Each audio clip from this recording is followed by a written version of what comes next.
नमस्कार और स्वागत है आपका। ये जो पार्ट 3 वीडियो है एस्थमा सीरीज़ का। पार्ट 1 में हम देखा कि एस्थमा क्या है। पार्ट 2 में हमने एस्थमा या दमा के कारण को देखे, एस्थमा होता क्यों है उसके बारे में हमने थोड़ा सा समझा। इसमें हम डिस्कस करेंगे ट्रीटमेंट के पार्ट में।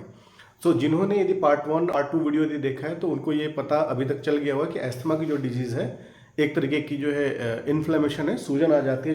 जो एस्थमा है ये एक तरीके के इन्फ्लेमेटरी डिसऑर्डर है, इसमें सूजन आती है सांस की नली में। सूजन के लिए और साथ में जो संकुचन होता है जिसको हम लोग बोलते हैं ब्रोंको कॉन्स्ट्रिक्शन, जिसकी वजह से हमारी सांस की नलियाँ सिकुड़ जाती हैं।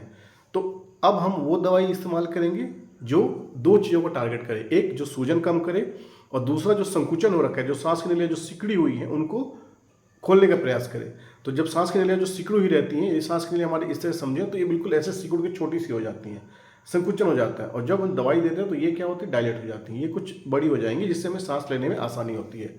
तो इसीलिए जो हमारा ट्रीटमेंट होता है, जो अस्थमा का ट्रीटमेंट होता है, वो दो इंपॉर्टेंट चीज़ों को हम फोकस करते हैं। एक, जो दवाई हम वो देनी है जो कि सूजन को कम करे, और दूसरी वो दवाई देते हैं जिससे कि जो संकुचन है, सांस की नलियाँ जो छोटी हो रखी है उनको बड़ी हो जाए, ताकि हमें सांस लेने में हवा के जो अंदर जाने और बाहर लेने में आसानी हो। उसको हम लोग बोलते हैं ब्रोंको डायलेटेशन। तो जो सूजन को कम करती है ऐसी दवाओं को हम लोग बोलते हैं इनहेल्ड कॉर्टिकोस्टेरॉइड।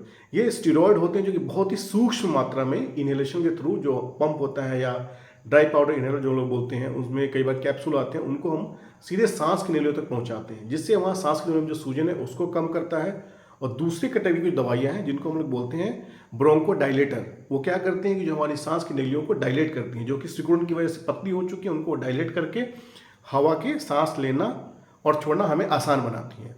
तो इसीलिए एस्थमा के ट्रीटमेंट में इनहेल्ड कॉर्टिकोस्टेरॉइड, इनहेल्ड मतलब सांस के थ्रू जो स्टेरॉइड लेते हैं, और साथ में जो ब्रोंको डायलेटर ड्रग्स होते हैं, उन दोनों का बहुत ही ज़्यादा इंपॉर्टेंट रोल है। और इन दोनों ड्रग्स को हम लोकली, जो कि सीधे सांस की नली में जाती हैं, जब हम इनहेलेशन के थ्रू या पंप लेते हैं, इनहेलर लेते हैं, तो दवाइयाँ सीधे हम सांस की नली में जाती हैं और फेफड़ों में जाके जो हमारी ट्यूब्स हैं, जो सांस की नलियाँ होती हैं, वहाँ पे लोकली काम करती हैं, वहीं पे काम करती हैं।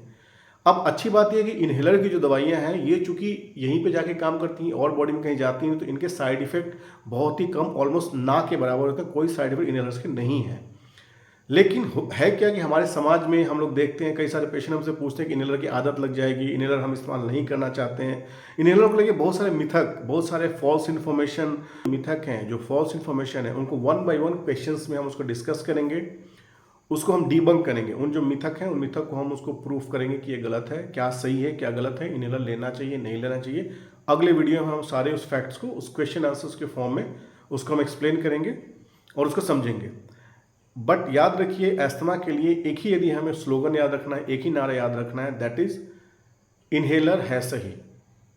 ओके, सो एस्थमा के ट्रीटमेंट के लिए इनहेलर है सही। अब ये सही क्यों है, इनके सारे जो एस्पेक्ट्स हैं, लेना चाहिए, नहीं लेना चाहिए, आदत पड़ सकती है, इसके फायदे नुकसान क्या है, अगली वीडियो में हम सारी इसको चर्चा करेंगे। सो स्टे ट्यून, आप देखते रहिए, अगले वीडियो में मिलते हैं आपसे। सो thank you so much for watching. और यदि ये वीडियो इन्फॉर्मेटिव है तो आप अपने फ्रेंड्स में, अपने व्हाट्सएप ग्रुप में, अपनी फैमिली और फ्रेंड्स में इसको शेयर कीजिए और चैनल को लाइक सब्सक्राइब कीजिए, ताकि ऐसे वीडियो अपडेट्स आपको और इन्फॉर्मेशन आपको मिलती रहे। So thank you so much for watching. See you all in the next video. Thank you.